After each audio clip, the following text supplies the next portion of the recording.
ನಿನ್ನ ನಗಲಿ ಬದುಕಲಾರೆ, ನೀನೆ ನನಗೆ ಆಸರೆ ಬಾಬಾ, ನನಗೆ ಆಸರೆ. ನಿನ್ನನೆಂದು ಮರೆಯಲಾರೆ, ನಿನ್ನ ನಗಲಿ ಬದುಕಲಾರೆ, ನೀನೆ ನನಗೆ ಆಸರೆ ಬಾಬಾ, ನನಗೆ ಆಸರೆ. ನಿನ್ನನೆಂದು ಮರೆಯಲಾರೆ.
ನಿನ್ನನೆಂದು ಮರೆಯಲಾರೆ, ನಿನ್ನ ನಗಲಿ ಬದುಕಲಾರೆ, ನೀನೆ ನನಗೆ ಆಸರೆ ಬಾಬಾ, ನನಗೆ ಆಸರೆ.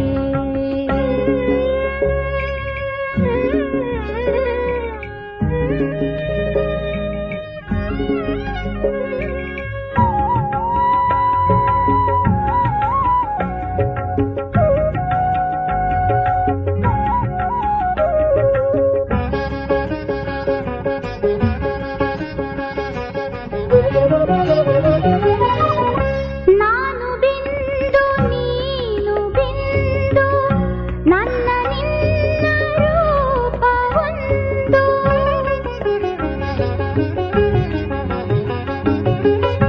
ನಾನು ಬಿಂದು ನೀನು ಬಿಂದು, ನನ್ನ ನಿನ್ನ ರೂಪ ಒಂದು. ಸಿಂಧು ನೀನು ಕಂದ ನಾನು, ಸಿಂಧು ನೀನು ಕಂದ ನಾನು, ತಂದೆ ನೀನು ತಾಯಿ ನೀನು. ನಿನ್ನನೆಂದು ಮರೆಯಲಾರೆ, ನಿನ್ನ ನಗಲಿ ಬದುಕಲಾರೆ, ನೀನೆ ನನಗೆ ಆಸರೆ ಬಾಬಾ, ನನಗೆ ಆಸರೆ.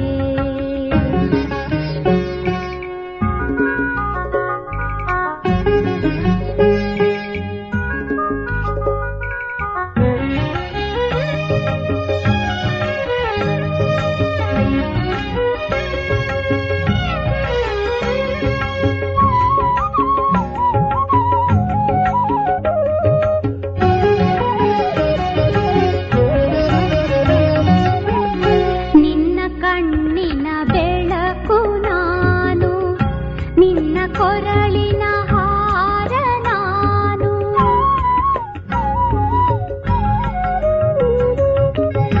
ನಿನ್ನ ಕಣ್ಣಿನ ಬೆಳಕು ನಾನು, ನಿನ್ನ ಕೊರಳಿನ ಹಾರ ನಾನು. ನಿನ್ನ ಮಡಿಲಿನ ಹೂವು ನಾನು, ಆತ್ಮ ನಾನು, ಜ್ಯೋತಿ ನಾನು. ನಿನ್ನ ಮಡಿಲಿನ ಹೂವು ನಾನು, ಆತ್ಮ ನಾನು, ಜ್ಯೋತಿ ನಾನು.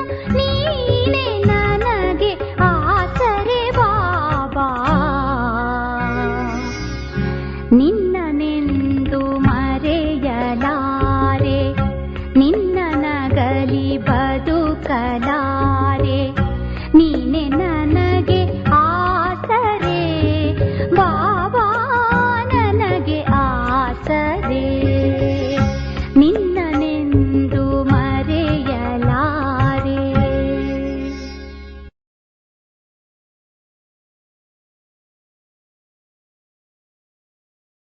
ಓಂ ಶಾಂತಿ. ಇಂದಿನ ದಿನಾಂಕ 10/5/2026. ಪ್ರಾರ್ಥ ಮುರುಳಿ ಅವ್ಯಕ್ತ ಬಾಪ್ ದಾದಾ. ರಿವೈಸ್ 30/1/2010. ಮಧುಬನ. 4 ಸಬ್ಜೆಕ್ಟ್ಗಳಲ್ಲಿ ಸ್ವಮಾನದ ಅನುಭವಿ ಸ್ವರೂಪರಾಗಿ ಅನುಭವದ ಅಥಾರಿಟಿಯನ್ನು ಕಾರ್ಯದಲ್ಲಿ ತೊಡಗಿಸಿ. ಈ ದಿನ ಬ್ರಾಹ್ಮಣ ಸಂಸಾರದ ರಚಯಿತ ಬಾಪ್ ದಾದಾ ತನ್ನ 4 ಕಡೆಯ ಬ್ರಾಹ್ಮಣ ಸಂಸಾರವನ್ನು ನೋಡುತ್ತಿದ್ದೇವೆ. ಪ್ರತಿಯೊಬ್ಬ ಬ್ರಾಹ್ಮಣ ಇಡೀ ಪ್ರಪಂಚದಲ್ಲಿ ವಿಶೇಷ ಆತ್ಮರಾಗಿದ್ದಾರೆ. ಕೋಟಿಯಲ್ಲಿ ಕೆಲವರಾಗಿದ್ದಾರೆ. ಏಕೆಂದರೆ ಸಾಧಾರಣ ತನುವಿನಲ್ಲಿ ಬಂದ ತಂದೆಯನ್ನು ತಿಳಿದಿದ್ದಾರೆ. ಬಾಪ್ ದಾದಾರವರು ಸಹ ಹೃದಯದಲ್ಲಿ ಸಮಾವೇಶರಾಗಿರುವ ಮಕ್ಕಳಿಗೆ ಹೃದಯದಿಂದ ಹೃದಯದ ಪ್ರೀತಿಯನ್ನು ಕೊಡುತ್ತಿದ್ದಾರೆ. ಪ್ರತಿಯೊಬ್ಬ ಮಗು ತನ್ನನ್ನು ತಂದೆಯ ಪ್ರೀತಿ ಹೃದಯದಲ್ಲಿ ತಂದೆಯನ್ನು ಸಮಾವೇಶ ಮಾಡಿಕೊಂಡಿರುವುದು ಅನುಭವ ಮಾಡುತ್ತಾರೆ. ತಂದೆಗೆ ಪ್ರತಿಯೊಬ್ಬ ಮಗು ಅತಿ ಪ್ರಿಯ, ಸರ್ವರಿಗೆ ಪ್ರಿಯವಾಗಿದ್ದಾರೆ. ತಾವೆಲ್ಲ ಮಕ್ಕಳಿಗೆ ಸರ್ವ ಆತ್ಮರ ಪ್ರತಿ ನಾವು ಯೋಗಿ ಜೀವನದವರು ಎಂದು ಚಾಲೆಂಜ್ ಆಗಿದೆ.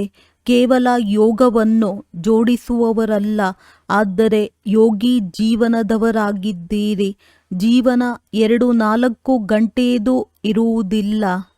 ಜೀವನ ಸದಾ ಕಾಲಕ್ಕಾಗಿ ಇರುತ್ತದೆ. ಅಂದಮೇಲೆ ನಡೆಯುತ್ತಾ ಓಡಾಡುತ್ತಾ ಯೋಗಿ ಜೀವನದವರು ನಿರಂತರ ಯೋಗಿ ಆಗಿದ್ದೀರಿ. ಯೋಗದಲ್ಲಿ ಕುಳಿತಿರಬಹುದು. ಯಾವುದೇ ಕರ್ಮ ಮಾಡುತ್ತಾ ಕರ್ಮಯೋಗಿ ಆಗಿದ್ದೀರಿ. ಜೀವನದ ಲಕ್ಷ್ಯ ಆಗಿದೆ ಸದಾ ಯೋಗಿ ಆಗುವುದು. ಈ ರೀತಿ ತಮ್ಮ ಯೋಗಿ ಜೀವನ ಸ್ವಾಭಾವಿಕವಾಗಿ ಅನುಭವ ಮಾಡುತ್ತೀರಾ.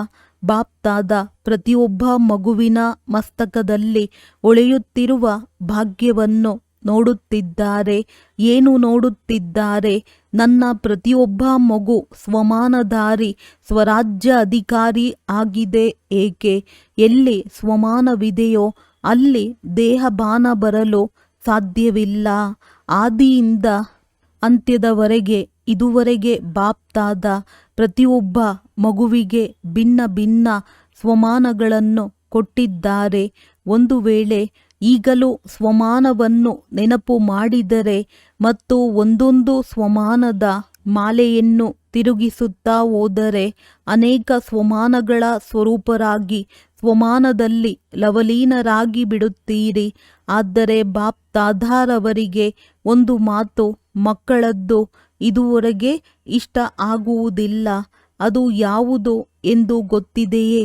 ಯಾವುದೇ ಮಗು ನಮಗೆ ಸ್ವಮಾನದಲ್ಲಿ ಸ್ಥಿತರಾಗುವುದರಲ್ಲಿ ಕೆಲವೊಮ್ಮೆ ಕಷ್ಟ ಆಗುತ್ತದೆ, ಬಯಸುತ್ತೇವೆ. ಆದರೆ ಕೆಲವೊಮ್ಮೆ ಕಷ್ಟ ಆಗುತ್ತದೆ ಎಂದು ಹೇಳುವುದು ಇಷ್ಟ ಆಗುವುದಿಲ್ಲ. ಅಂದಾಗ ತಂದೆ ಸರ್ವಶಕ್ತಿವಂತ ಮಕ್ಕಳ ಪರಿಶ್ರಮವನ್ನು ನೋಡಲು ಸಾಧ್ಯವಿಲ್ಲ. ಏಕೆಂದರೆ ಎಲ್ಲಿ ಪ್ರೀತಿ ಇರುತ್ತದೆ ಅಲ್ಲಿ ಪರಿಶ್ರಮ ಇರುವುದಿಲ್ಲ. ಎಲ್ಲಿ ಪರಿಶ್ರಮವಿದೆಯೋ ಅಲ್ಲಿ ಪ್ರೀತಿಯಲ್ಲಿ ಕೊರತೆ ಇದೆ.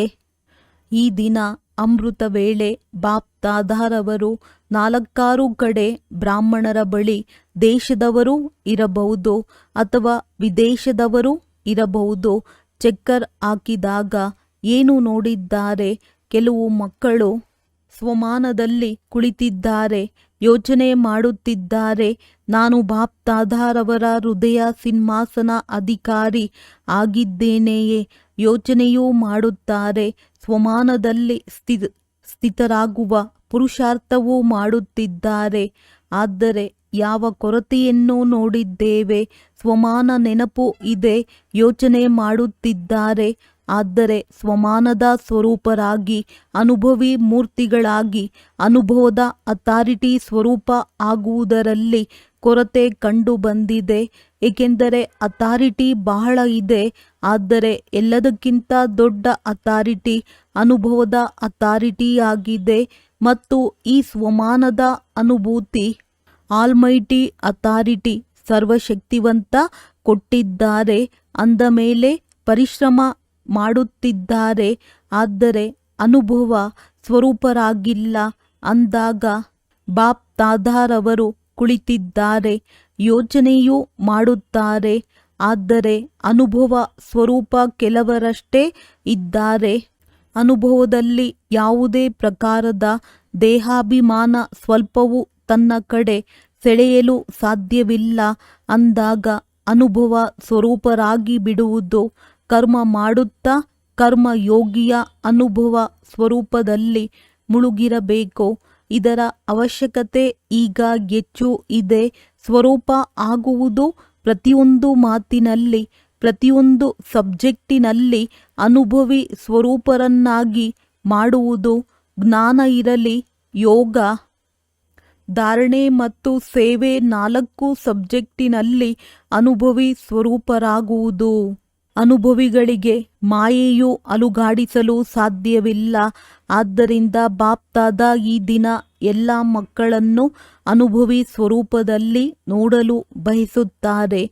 ಕೇಳುವುದರಲ್ಲಿ ಮತ್ತು ಯೋಚನೆ ಮಾಡುವುದರಲ್ಲಿ ಅಂತರವಿದೆ. ಆದರೆ ಅನುಭವಿ ಸ್ವರೂಪರನ್ನಾಗಿ ಮಾಡಬೇಕು. ಏನು ಯೋಚನೆ ಮಾಡುತ್ತೇವೆ, ಯಾವ ಸ್ವಮಾನದಲ್ಲಿ ಸ್ಥಿತರಾಗಲು ಬಯಸುತ್ತೇವೆ, ಅದರ ಅನುಭವದ ಸ್ವರೂಪದಲ್ಲಿ ಸ್ಥಿತರಾಗಿ ಬಿಡುವುದು. ಅನುಭವವನ್ನು ಯಾರೂ ಅಲುಗಾಡಿಸಲು ಸಾಧ್ಯವಿಲ್ಲ, ಏಕೆಂದರೆ ಸ್ವಮಾನ ಮತ್ತು ದೇಹಭಾನ. ಎಲ್ಲಿ ಸ್ವಮಾನದ ಸ್ವರೂಪವಿದೆ, ಸ್ವಮಾನದ ಅನುಭವದಲ್ಲಿ ಸ್ಥಿತರಾಗುತ್ತೀರಿ, ಅಲ್ಲಿ ದೇಹಭಾನ ಬರಲು ಸಾಧ್ಯವಿಲ್ಲ. ಹೇಗೆ ಅಂಧಕಾರವಿದ್ದರೆ ಸ್ವಿಚ್ ಆನ್ ಮಾಡಿದರೆ ಬೆಳಕಿನಿಂದ ಅಂಧಕಾರ ಸಹಜವಾಗಿ ದೂರ ಆಗಿಬಿಡುತ್ತದೆ. ಅಂಧಕಾರವನ್ನು ದೂರ ಮಾಡುವುದರಲ್ಲಿ, ಅಂಧಕಾರವನ್ನು ಓಡಿಸುವುದರಲ್ಲಿ ಪರಿಶ್ರಮ ಮಾಡಬೇಕಾಗಿಲ್ಲ. ಅದೇ ರೀತಿ ಯಾವಾಗ ಸ್ವಮಾನದ ಸೀಟ್ ಮೇಲೆ ಅನುಭವದ ಸ್ವಿಚ್ ಆನ್ ಆದರೆ ಯಾವುದೇ ಪ್ರಕಾರದ ದೇಹಭಾನ, ಭಿನ್ನ ಭಿನ್ನ ಪ್ರಕಾರದ ದೇಹಭಾನವೂ ಇದೆ ಮತ್ತು ಭಿನ್ನ ಭಿನ್ನ ಪ್ರಕಾರದ ಸ್ವಮಾನಗಳನ್ನು ತಂದೆ ಕೊಟ್ಟಿದ್ದಾರೆ. ಸ್ವಮಾನವನ್ನು ತಿಳಿದಿದ್ದಾರೆ, ಪುರುಷಾರ್ಥವೂ ಮಾಡುತ್ತಾರೆ. ಆದರೆ ಅನುಭವದ ಪುರುಷಾರ್ಥ ಮಾಡುವುದು ಅನುಭವಿ ಸ್ವರೂಪರನ್ನಾಗಿ ಮಾಡುವುದರಲ್ಲಿ ಅಂತರವಿದೆ. ಆದ್ದರಿಂದ ಪರಿಶ್ರಮ ಮಾಡಬೇಕಾಗುತ್ತದೆ. ಅಂದಾಗ ಬಾಪ್ ತಾದಾರವರಿಗೆ ಈಗ ಸಮಯ ಪ್ರಮಾಣ ತಂದೆಯ ಸಮಾನ ಆಗುವ ಲಕ್ಷ್ಯ ಸಂಪನ್ನ ಮಾಡುವ ಸಮಯವಾಗಿದೆ. ಪರಿಶ್ರಮ ಮಾಡುವುದು ಇಷ್ಟ ಆಗುವುದಿಲ್ಲ. ಪ್ರತಿಯೊಬ್ಬರೂ ತಮ್ಮನ್ನು ತಾವು ನಾನು ಕರ್ಮಯೋಗಿ ಜೀವನದವರಾಗಿದ್ದೇನೆಯೇ ಎಂದು ಚೆಕ್ ಮಾಡಿಕೊಳ್ಳಿ. ಜೀವನ ಸ್ವಾಭಾವಿಕವಾಗಿ ಮತ್ತು ಸದಾ ಕಾಲದ್ದಾಗಿರುತ್ತದೆ, ಆದರೆ ಕೆಲವೊಮ್ಮೆ ಇರುವುದಿಲ್ಲ. ಈ ರೀತಿ ಅನುಭವಿ ಸ್ವರೂಪರನ್ನಾಗಿ ಮಾಡಿ. ಯೋಗಿ ಜೀವನದ ಯಾವ ಲಕ್ಷ್ಯವಿದೆ, ಅನುಭವಿ ಮೂರ್ತಿಗಳಾಗುವ ಲಕ್ಷ್ಯ ಸಂಪನ್ನ ಆಗಿದೆಯೇ? ಸದಾ ಮಸ್ತಕದಿಂದ ಹೊಳೆಯುತ್ತಿರುವ ಬೆಳಕು ಸ್ವಯಂಗೂ ಅನುಭವ ಆಗಲಿ. ಸ್ವಯಂ ಆ ಸ್ವರೂಪದಲ್ಲಿ ಸ್ಥಿತರಾಗಿ ಸ್ಮೃತಿ ಸ್ವರೂಪರಾಗಿ. ಸ್ಮೃತಿ ಮಾಡುವವರಲ್ಲ, ಸ್ಮೃತಿ ಸ್ವರೂಪರಾಗಬೇಕು. ಮತ್ತು ಸ್ಮೃತಿ ಸ್ವರೂಪ ಆಗಿದ್ದೀರೋ ಇಲ್ಲವೋ ಇದರ ಪ್ರಮಾಣ ಎಲ್ಲಿ ಸ್ಮೃತಿಯ ಅನುಭವ ಸ್ವರೂಪರಾಗಿರುತ್ತಾರೆ ಅಲ್ಲಿ ತಮ್ಮಲ್ಲಿ ಸಮರ್ಥತೆ ಪ್ರತಿಯೊಂದು ಕಾರ್ಯವನ್ನು ಮಾಡುತ್ತಾ ಅನುಭವ ಆಗುತ್ತದೆ. ಕಾರ್ಯ ಭಿನ್ನ ಭಿನ್ನ ಆಗಿರುತ್ತದೆ, ಆದರೆ ಅನುಭವ ಸ್ವರೂಪದ ಸ್ಥಿತಿ ಭಿನ್ನ ಭಿನ್ನ ಆಗಿರುವುದಿಲ್ಲ. ಈ ದಿನ ಬಾಪ್ತಾದ ಪರಿಶ್ರಮ ಏಕೆ ಮಾಡಬೇಕಾಗುತ್ತದೆ ಎಂದು ನೋಡಿದ್ದೇವೆ. ಅನುಭವಿ ಸ್ವರೂಪ ಆಗುವುದರಲ್ಲಿ ನಂಬರ್ವಾರ್ ಪುರುಷಾರ್ಥದನುಸಾರ ನೋಡಿದ್ದೇವೆ. ಬಾಪ್ ತಾದಾರವರಿಗೆ ಪ್ರತಿಯೊಬ್ಬ ಮಕ್ಕಳ ಮೇಲೆ ಅತಿ ಪ್ರೀತಿ ಇದೆ. ಅಂದಾಗ ಪ್ರಿಯವಾಗಿರುವವರ ಪರಿಶ್ರಮ ನೋಡಲು ಇಷ್ಟ ಆಗುವುದಿಲ್ಲ. ಯಾವುದೇ ಸಬ್ಜೆಕ್ಟಿನಲ್ಲಿ ಪರಿಶ್ರಮ ಮಾಡಬೇಕಾಗುತ್ತದೆ. ಕೆಲವೊಮ್ಮೆ ಎಂಬ ಶಬ್ದ ಉಪಯೋಗಿಸಬೇಕಾಗುತ್ತದೆ. ಇದಕ್ಕೆ ಕಾರಣ ಅನುಭವಿ ಸ್ವರೂಪ ಆಗುವುದರ ಕೊರತೆ. ಪುರುಷಾರ್ಥಿ ಆಗಿದ್ದೀರಿ, ಆದರೆ ಸ್ವರೂಪ ಆಗಲಿಲ್ಲ. 1 ಸೆಕೆಂಡಿನಲ್ಲಿ 4 ಸಬ್ಜೆಕ್ಟಿನಲ್ಲಿ ತಮ್ಮ ಸ್ವಮಾನದ ಅನುಭವಿ ಸ್ವರೂಪದ ಅನುಭವ ಆಗಬೇಕು. ಯಾವುದರಿಂದ ದೇಹಾಭಿಮಾನ ಹತ್ತಿರ ಬರಲು ಸಾಧ್ಯವಿಲ್ಲ. ಹೇಗೆ ಬೆಳಕಿನ ಮುಂದೆ ಅಂಧಕಾರ ಇರಲು ಸಾಧ್ಯವಿಲ್ಲ, ತೆರೆಯಬೇಕಾಗಿಲ್ಲ. ಸ್ವಾಭಾವಿಕವಾಗಿ ಎಲ್ಲಿ ಅಂಧಕಾರವಿರುತ್ತದೆ ಅಲ್ಲಿ ಬೆಳಕು ಕಡಿಮೆ ಇದೆ ಅಥವಾ ಇಲ್ಲ ಅಂದಾಗ ಎಲ್ಲದಕ್ಕಿಂತ ಅತಿ ದೊಡ್ಡ ಅಥಾರಿಟಿ ಅನುಭವದ ಅಥಾರಿಟಿ ಎಂದು ಗಾಯನವಿದೆ. ಅನುಭವವನ್ನು ಸಾವಿರಾರು ಜನ ಬದಲಾವಣೆ ಮಾಡಲು ಪ್ರಯತ್ನ ಮಾಡಿದರೂ ಮಾಡಲು ಸಾಧ್ಯವಿಲ್ಲ. ಹೇಗೆ ತಾವೆಲ್ಲರೂ ಸಕ್ಕರೆಯನ್ನು ಅನುಭವ ಮಾಡಿ ನೋಡಿದ್ದೀರಿ, ಅದು ಸಿಹಿ ಆಗಿರುತ್ತದೆ. ಒಂದು ವೇಳೆ ಸಾವಿರಾರು ಜನ ತಮ್ಮನ್ನು ಬದಲಾವಣೆ ಮಾಡಲು ಪ್ರಯತ್ನ ಮಾಡಿದರೂ ಆಗಲು ಸಾಧ್ಯವೇ ಅಂದಾಗ ಯಾವುದೆಲ್ಲ ಸಬ್ಜೆಕ್ಟ್ ಇದೆ, ಜ್ಞಾನದ್ದಿರಬಹುದು, ಯೋಗದ ಸಬ್ಜೆಕ್ಟ್ ಇರಬಹುದು, ಧಾರಣೆಯ ಸಬ್ಜೆಕ್ಟ್ ಇರಬಹುದು, ಸೇವೆಯ ಸಬ್ಜೆಕ್ಟ್ ಇರಬಹುದು. 4ರಲ್ಲಿ ಒಂದರಲ್ಲಾದರೂ ಪರಿಶ್ರಮ ಆಗುತ್ತದೆ. ಸೇವೆಯಲ್ಲೂ ಸಫಲತೆ, ಧಾರಣೆಯಲ್ಲೂ ಸ್ವಭಾವ ಪರಿವರ್ತನೆ ಮಾಡಿಕೊಂಡಿರಿ. ಯೋಗದಲ್ಲೂ ಅಚಲವಾಗಿರುವ ಯೋಗಿ ಜೀವನದ ಅನುಭೂತಿ ಮಾಡುವುದರಲ್ಲಿ ಎಲ್ಲಿ ಪರಿಶ್ರಮವಿದೆ ಆಗ ಕೆಲವೊಮ್ಮೆ ಎಂದು ಹೇಳುತ್ತೀರಾ. ಇದರ ಅರ್ಥವಾಗಿದೆ, ಆ ಸಬ್ಜೆಕ್ಟಿನಲ್ಲಿ ತಾವು ಅನುಭವಿ ಮೂರ್ತಿಗಳು ಆಗಲಿಲ್ಲ. ಅನುಭವ ಕೆಲವೊಮ್ಮೆ ಇರುವುದಿಲ್ಲ, ಸ್ವಾಭಾವಿಕವಾಗಿ ಸ್ವಭಾವ ಆಗಿಬಿಡುತ್ತದೆ. ಈಗ ಪರಿಶ್ರಮ ಮಾಡುವ ಕಾರಣ ಏನು ಎಂದು ಕೇಳಿದ್ದೀರಾ. ಯಾವುದೇ ಸಮಯದಲ್ಲಿ ತಮಗೆ ಅನುಭವ ಆಗುತ್ತದೆ. ಅನುಭವದ ಸೀಟಿನಲ್ಲಿ ಸೆಟ್ ಆದರೆ ಯಾವುದೇ ವರದಾನದ ಸ್ವರೂಪದಲ್ಲಿ ಅನುಭವಿ ಆಗಿ ಅನುಭವ ಮಾಡಿದರೆ ಆ ಸಮಯದಲ್ಲಿ ಪರಿಶ್ರಮ ಮಾಡಬೇಕಾಗುತ್ತದೇನೋ ಸಹಜವಾಗಿ ಅನುಭೂತಿ ಆಗುತ್ತದೆ. ಆದ್ದರಿಂದ ಈಗ ಸಮಯ ಪ್ರಮಾಣ ಎಲ್ಲ ಅಚಾನಕ್ಕಾಗುವುದಿದೆ, ಹೇಳಿ ಆಗುವುದಿಲ್ಲ. ಹೇಗೆ ಈಗ ಪ್ರಕೃತಿಯ ಅಚಾನಕ್ ಮಾತುಗಳ ಆಟ ನಡೆಯುತ್ತಿದೆ, ಈಗ ಆರಂಭ ಆಗಿದೆ. ಹೊಸ ಹೊಸ ಮಾತುಗಳು ಅಚಾನಕ್ ಭೂಕಂಪ ಆಗಿದೆ. ಸ್ವಲ್ಪ ಸಮಯದಲ್ಲಿ ಲಕ್ಷಾಂತರ ಆತ್ಮಗಳು ಹೊರಟು ಹೋದರು.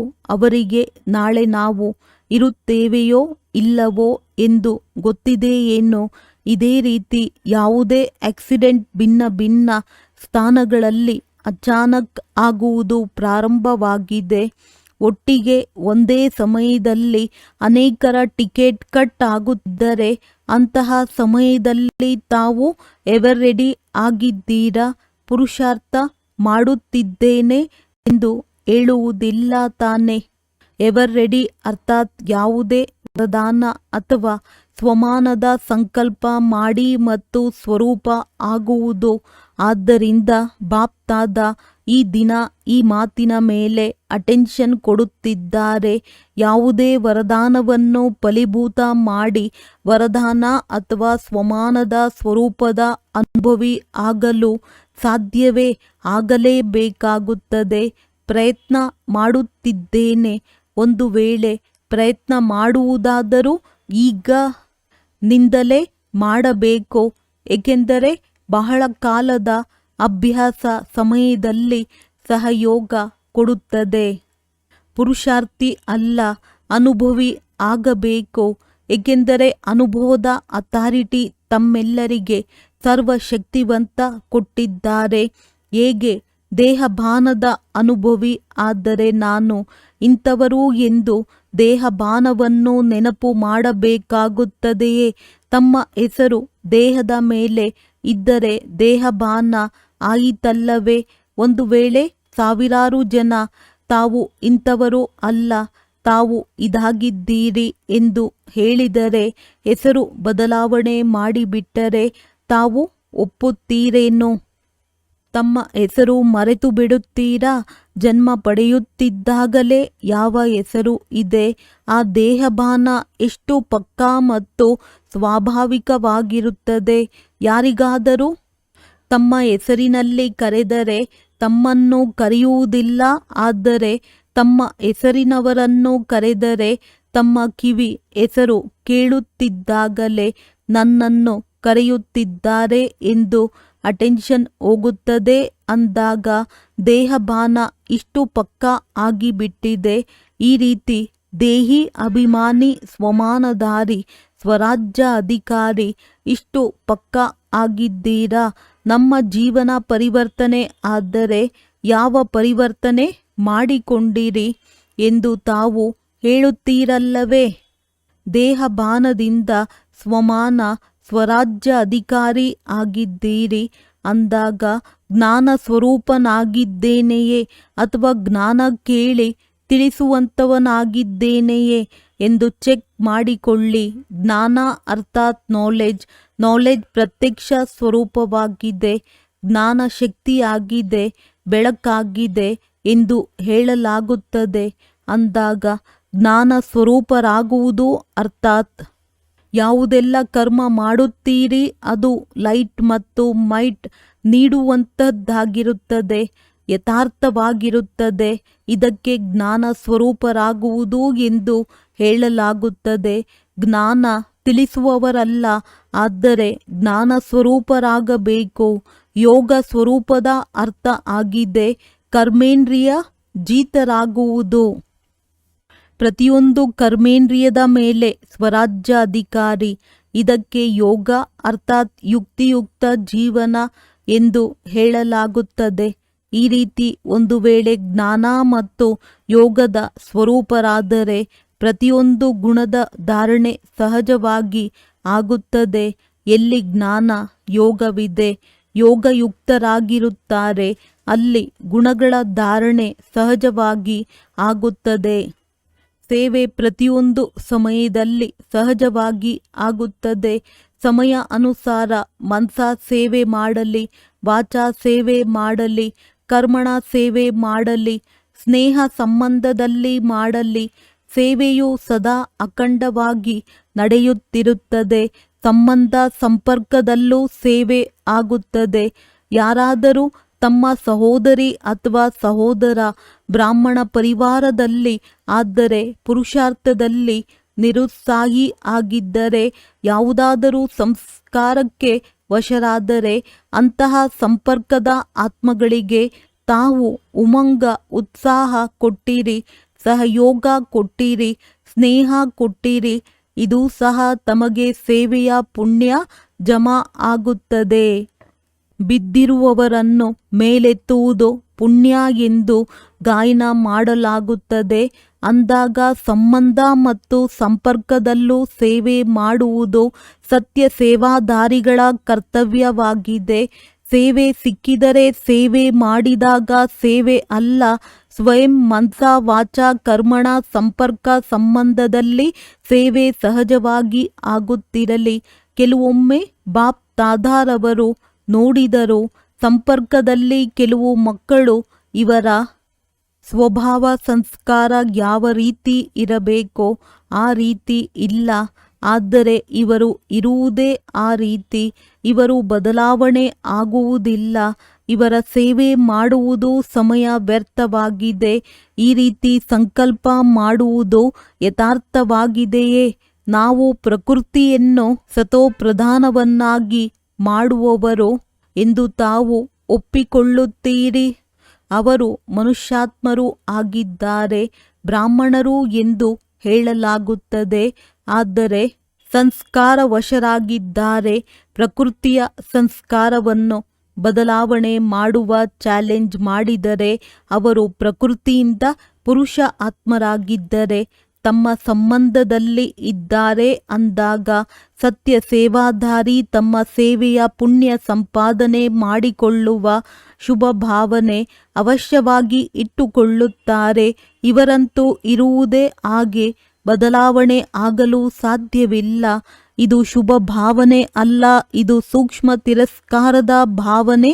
ಆದರೂ ತಮ್ಮ ಸಹೋದರ ಸಹೋದರಿಯಾಗಿದ್ದಾರೆ, ಆದರೂ ನನ್ನ ಬಾಬಾ ಎಂದು ಹೇಳುತ್ತಾರಲ್ಲವೇ ಅಂದಾಗ ಸತ್ಯ ಸೇವಾದಾರಿ ಸೇವೆಯ ವಿನಃ ಶುಭ ಭಾವನೆ ಕೊಡುವುದು ಈ ಸೇವೆಯಲ್ಲೂ ಪುಣ್ಯ ಜಮಾ ಮಾಡಿಕೊಳ್ಳುತ್ತಾರೆ. ಬಿದ್ದಿರುವವರನ್ನು ಬೀಳಿಸುವುದಲ್ಲ, ಮೇಲೆತ್ತುವುದು. ಸಹಯೋಗ ಕೊಡುವುದಕ್ಕೆ ಸತ್ಯ ಸೇವಾದಾರಿ ಪುಣ್ಯಾತ್ಮ ಎಂದು ಹೇಳಲಾಗುತ್ತದೆ. ಅಂದಾಗ ತಮ್ಮಲ್ಲಿ ಇಷ್ಟು ಸೇವೆಯ ಉಮಂಗ ಉತ್ಸಾಹ ಇದೆಯೇ ಎಂದು ಚೆಕ್ ಮಾಡಿಕೊಳ್ಳಿ. ಇದಕ್ಕೆ ಅನುಭವದ ಅಥಾರಿಟಿಯವರು ಎಂದು ಹೇಳಲಾಗುತ್ತದೆ. ಈಗ ಬಾಪ್ ದಾದಾರವರು ಅನುಭವಿ ಮೂರ್ತಿಗಳಾಗಲಿ ಎಂದು ಬಯಸುತ್ತಾರೆ. ಅನುಭವದ ಅಥಾರಿಟಿಯನ್ನು ಕಾರ್ಯದಲ್ಲಿ ತೊಡಗಿಸಿ 4 ಸಬ್ಜೆಕ್ಟ್ಗಳಲ್ಲಿ ಯಾರು ತಮ್ಮನ್ನು ಅನುಭವಿ ಸ್ವರೂಪರನ್ನಾಗಿ ಮಾಡಿಕೊಂಡು ಅನುಭವದ ಅಥಾರಿಟಿಯನ್ನು ಕಾರ್ಯದಲ್ಲಿ ತೊಡಗಿಸುತ್ತಾರೆ, ಯಾವ ಕೊರತೆ ಇದೆ ಅದನ್ನು ಸಂಪನ್ನ ಮಾಡುತ್ತಾರೆ. ಯಾರು ತಮ್ಮ ಮೇಲೆ ಇಷ್ಟು ಅಟೆನ್ಷನ್ ಕೊಡುತ್ತಾರೆ ಅವರು ಕೈ ಎತ್ತಿ. ಮನಸ್ಸಿನ ಕೈಯನ್ನು ಎತ್ತುತ್ತೀರಲ್ಲವೇ, ಶರೀರದ ಕೈ ಅಲ್ಲ, ಮನಸ್ಸಿನ ಕೈ ಎತ್ತಿ ಮನಸ್ಸಿನ ಕೈ ಎತ್ತಬೇಕು. ಏಕೆಂದರೆ ಬಾಪ್ ದಾದಾರವರು ಶಿವರಾತ್ರಿ ಎಂದು ರಿಸಲ್ಟ್ ನೋಡುತ್ತಾರೆ. ಮನಸ್ಸಿನಲ್ಲಿ ಯಾರದೇ ಕೊರತೆಯ ಸಂಸ್ಕಾರ ತಮ್ಮ ಶುಭ ಭಾವನೆಯನ್ನು ಕಡಿಮೆ ಮಾಡಬಾರದು. ಅವರ ಸಂಸ್ಕಾರವಂತೂ ಬಲಹೀನವಾಗಿದೆ, ಆದರೆ ತಮ್ಮ ಶುಭ ಭಾವನೆಯನ್ನು ಕಡಿಮೆ ಮಾಡುವ ಶಕ್ತಿಶಾಲಿ ಆಗಿದೆ. ಆದ್ದರಿಂದ ಹೇಗೆ ಬ್ರಹ್ಮ ಬಾಬಾ ಯಾವುದನ್ನೂ ನೋಡಿಲ್ಲ, ಯಾವುದನ್ನೂ ಮಾಡಲಿಲ್ಲ, ಜವಾಬ್ದಾರಿ ಇದ್ದರೂ ಅಂತ್ಯದಲ್ಲಿ ಶುಭ ಭಾವನೆ, ಶುಭ ಕಾಮನೆಯ 3 ಶಬ್ದಗಳ ಶಿಕ್ಷಣವನ್ನು ಎಲ್ಲರಿಗೂ ಕೊಟ್ಟು ಹೋದರು. ನೆನಪಿದೆಯಲ್ಲವೇ? 3 ಶಬ್ದಗಳು ನೆನಪಿದೆಯಲ್ಲವೇ? ಸ್ವಯಂ ಸಹ ನಿರಾಕಾರಿ, ನಿರಹಂಕಾರಿ, ನಿರ್ವಿಕಾರಿ. ಇದೇ ಸ್ಥಿತಿಯಿಂದ ಅವ್ಯಕ್ತರಾದರು. ಯಾರಿಗೂ ಕರ್ಮ ಭೋಗದ ಫೀಲಿಂಗ್ಸ್ ಕೊಟ್ಟಿಲ್ಲ. ಕೆಲವರು ಕರ್ಮ ಭೋಗ ಸಮಾಪ್ತಿಯಾಗುತ್ತಿದೆ ಎಂದು ತಿಳಿದರು. ಏನಾಗಿದೆ? ಅವ್ಯಕ್ತರಾದರು. ಈ ರೀತಿ ಬ್ರಹ್ಮ ತಂದೆಯ ಸಮಾನ ಫರಿಷ್ಠಾಭವದ ವರದಾನವಿದೆ. ಯಾವುದನ್ನು ತಂದೆ ಮಾಡಿ ತೋರಿಸಿದ್ದರು ಅದೇ ರೀತಿ ಬ್ರಹ್ಮ ತಂದೆಯನ್ನು ಅನುಸರಿಸಿ. ಬ್ರಹ್ಮ ತಂದೆಯ ಜೊತೆ ಪ್ರೀತಿ ಇದೆ. ಈಗಲೂ ಸಾಕಾರದಲ್ಲಿ ನೋಡದೇ ಇರಬಹುದು, ಆದರೆ ಅವ್ಯಕ್ತ ತಂದೆಯ ರೂಪದಲ್ಲಿ ಸ್ನೇಹ ಎಲ್ಲರಿಗೂ ಇದೆ. ಬಾಪ್ ದಾದಾ ಇಬ್ಬರಲ್ಲೂ ಸ್ನೇಹದಲ್ಲಿ ನೋಡಲಾಗಿದೆ. ಸ್ನೇಹದ ಸಬ್ಜೆಕ್ಟ್ನಲ್ಲಿ ಎಲ್ಲರೂ ಪಾಸ್ ಆಗಿದ್ದಾರೆ. ಸ್ನೇಹವೇ ನಡೆಸುತ್ತಿದೆ. ಧಾರಣೆ ಮಾಡಿಲ್ಲವೆಂದರೂ ಯಾವುದೇ ಸಬ್ಜೆಕ್ಟಿನಲ್ಲಿ ಕೊರತೆ ಇದ್ದರೂ ಸ್ನೇಹದ ಸಬ್ಜೆಕ್ಟಿನಲ್ಲಿ ಹೆಚ್ಚು ಎಲ್ಲರೂ ಪಾಸ್ ಆಗಿದ್ದಾರೆ. ಸ್ನೇಹ ನಡೆಸುತ್ತಿದೆ. ತಾವೆಲ್ಲರೂ ಏಕೆ ಬಂದಿದ್ದೀರಿ? ಯಾವ ವಿಮಾನದಲ್ಲಿ ಬಂದಿದ್ದೀರಿ? ಸ್ನೇಹದ ವಿಮಾನದಲ್ಲಿ ತಲುಪಿದ್ದೀರಿ. ಮತ್ತು ಬಾಪ್ ದಾದಾರವರಿಗೆ ಕೊನೆಯ ಮಗುವಿನ ಮೇಲೂ ಪ್ರೀತಿ ಇದೆ. ಹೇಗೇ ಇರಲಿ, ಆದರೆ ಪ್ರೀತಿಯಲ್ಲಿ ಪಾಸ್ ಆಗಿದ್ದಾರೆ. ಏಕೆಂದರೆ ತಂದೆಯ ಪ್ರತಿಯೊಬ್ಬ ಮಗುವಿನ ಮೇಲೆ ಹೃದಯದ ಪ್ರೀತಿ ಇದೆ. ಹೇಗೇ ಇರಲಿ, ಆದರೆ ನನ್ನವರಾಗಿದ್ದಾರೆ. ಹೇಗೆ ತಾವು ನನ್ನ ಬಾಬಾ ಎಂದು ಹೇಳುತ್ತೀರಿ? ಅಂದಾಗ ತಂದೆ ಏನು ಹೇಳುತ್ತಾರೆ? ನನ್ನ ಮಕ್ಕಳಾಗಿದ್ದಾರೆ ಎಂದು ಹೇಳುತ್ತಾರೆ. ಈ ರೀತಿ ಶುಭ ಭಾವನೆ ಪರಸ್ಪರ ಪರಿವಾರದಲ್ಲೂ ಇರುವುದು ಅವಶ್ಯಕವಾಗಿದೆ. ಸ್ವಭಾವವನ್ನು ನೋಡಬೇಡಿ. ಭಾವ ಸ್ವಭಾವವಿದೆ ಎಂದು ತಂದೆಗೆ ಗೊತ್ತಿದೆ. ಆದರೆ ಭಾವ ಸ್ವಭಾವ ಪ್ರೀತಿಯನ್ನು ಸಮಾಪ್ತಿ ಮಾಡಬಾರದು. ಸಂಬಂಧವನ್ನು ಸಮಾಪ್ತಿ ಮಾಡಬಾರದು. ಕಾರ್ಯವನ್ನು ಕಡಿಮೆ ಸಫಲ ಮಾಡುವುದು ಸರಿ ಅಲ್ಲ. ಪರಿವಾರ ಆಗಿದೆ. ಯಾವ ಪರಿವಾರ? ಪ್ರಭು ಪರಿವಾರ, ಪರಮಾತ್ಮ ಪರಿವಾರ ಆಗಿದೆ. ಇದರಲ್ಲಿ ಯಾವುದೇ ಕಾರಣದಿಂದ ಪ್ರೀತಿಯ ಕೊರತೆ ಇರಬಾರದು. ಈ ರೀತಿ ಇದ್ದೀರಾ? ಪ್ರೀತಿಯ ಕೊರತೆ ಇದೆಯೇ? ಪ್ರೀತಿ ಅರ್ಥಾತ್ ಅವಶ್ಯವಾಗಿ ಶುಭ ಭಾವನೆ ಇರುವುದು. ಹೇಗೆ ಇರಲಿ, ಪರಮಾತ್ಮನ ಪರಿವಾರವಾಗಿದೆ. ಯಾರು ನಾನು ಪ್ರಭು ಪರಿವಾರದವನಾಗಿದ್ದೇನೆ ಎಂದು ತಿಳಿಯುತ್ತಾರೆ. ಪರಿವಾರ ಅರ್ಥಾತ್ ಪ್ರೀತಿ. ಒಂದು ವೇಳೆ ಪರಿವಾರದಲ್ಲಿ ಪ್ರೀತಿ ಇಲ್ಲವೆಂದರೆ ಪರಿವಾರದವಲ್ಲ. ಆದ್ದರಿಂದ ಈ ದಿನ ಯಾವ ಪಾಠವನ್ನು ಓದಿದ್ದೀರಿ, ಪಕ್ಕಾ ಮಾಡಿಕೊಂಡಿದ್ದೀರಾ? ಪ್ರತಿಯೊಂದು ಆತ್ಮನ ಪ್ರತಿ ಶುಭ ಭಾವನೆ, ಶುಭ ಕಾಮನೆ. ಈ ಪರಮಾತ್ಮನ ಪರಿವಾರ ಒಂದೇ ಸಮಯದಲ್ಲಿ ಇರುವುದು. ಇಷ್ಟು ದೊಡ್ಡ ಪರಿವಾರ ಪರಮಾತ್ಮನ ವಿನಃ ಬೇರೆ ಯಾರದ್ದೂ ಇರಲು ಸಾಧ್ಯವಿಲ್ಲ ಅಂದಾಗ ಚೆಕ್ ಮಾಡಿಕೊಳ್ಳಬೇಕು. ಏಕೆಂದರೆ ಇದು ಪುರುಷಾರ್ಥದಲ್ಲಿ ವಿಘ್ನ ಆಗುತ್ತದೆ. ವಿಘ್ನ ಮುಕ್ತರಾದಾಗ ಅನುಭವಿ ಆಗಿ ಅನುಭವದ ಅಥಾರಿಟಿಯ ಮೂಲಕ ಎಲ್ಲರನ್ನೂ ಅನುಭವಿಯನ್ನಾಗಿ ಮಾಡುತ್ತೀರಿ. ಒಳ್ಳೆಯದು. ಎಲ್ಲ ಕಡೆ ಮಕ್ಕಳನ್ನು ಬಾಪ್ ದಾದಾರವರು ನೋಡಿ ನೋಡಿ ಖುಷಿ ಆಗುತ್ತಾ ವಾವ್ ಮಕ್ಕಳೇ ವಾವ್ ಎಂಬ ಹಾಡನ್ನು ಹೇಳುತ್ತಿದ್ದಾರೆ. ಪ್ರತಿಯೊಬ್ಬ ಮಗುವಿನ ಹೃದಯದಲ್ಲಿ ತಂದೆ ಇದ್ದಾರೆ ಮತ್ತು ತಂದೆಯ ಹೃದಯದಲ್ಲಿ ಪ್ರತಿಯೊಬ್ಬ ಮಗುವಿದೆ. ಮತ್ತು ಇಲ್ಲಿ ಇಷ್ಟು ಪರಿವಾರ ಮಧುಬನ ನಿವಾಸಿಗಳನ್ನು ನೋಡಿ ವಾವ್ ಮಧುಬನ ವಾವ್ ಎಂದು ಖುಷಿ ಆಗುತ್ತದೆ. ಎಲ್ಲರ ತೀರ್ಥಸ್ಥಾನ ಮಧುಬನ ಆಗಿಯೇ ಇದೆ. ಆದ್ದರಿಂದ ಮಧುಬನಕ್ಕೆ ಓಡಿ ಬಂದು ಬಿಡುತ್ತಾರೆ. ಈಗ ತಂದೆಯ ಯಾವ ಆಸೆ ಇದೆ ಅದು ಆದಷ್ಟು ಬೇಗ ಪೂರ್ಣ ಮಾಡಬೇಕು. 4 ಸಬ್ಜೆಕ್ಟಿನಲ್ಲಿ ಅನುಭವಿ ಸ್ವರೂಪರಾಗಲೇಬೇಕು. ಬಾಪ್ ದಾದಾ ದೇಶ ವಿದೇಶದ ಎಲ್ಲ ಮಕ್ಕಳನ್ನು ಇಲ್ಲಿ ಕುಳಿತುಕೊಂಡು ನೋಡುತ್ತಿದ್ದಾರೆ. ಎಲ್ಲರೂ ಹೇಗೆ ನೋಡಿ ನೋಡಿ ಹರ್ಷಿತರಾಗುತ್ತಿದ್ದಾರೆ. ಈ ಸಾಧನ ವಿಜ್ಞಾನ ಈ ಸಮಯದಲ್ಲಿಯೇ ಉನ್ನತಿಯಲ್ಲಿ ಹೋಗುತ್ತಿದೆ. ಹೊಸ ಹೊಸ ಸಂಶೋಧನೆ ಪ್ರಪಂಚದ್ದಾಗಿದೆ. ಆದರೆ ತಮ್ಮ ಲಾಭದಾಯಕ ಸಾಧನಗಳನ್ನು ಬಹಳ ಚೆನ್ನಾಗಿರುವುದು ಕಂಡು ಹಿಡಿಯುತ್ತಿದ್ದಾರೆ.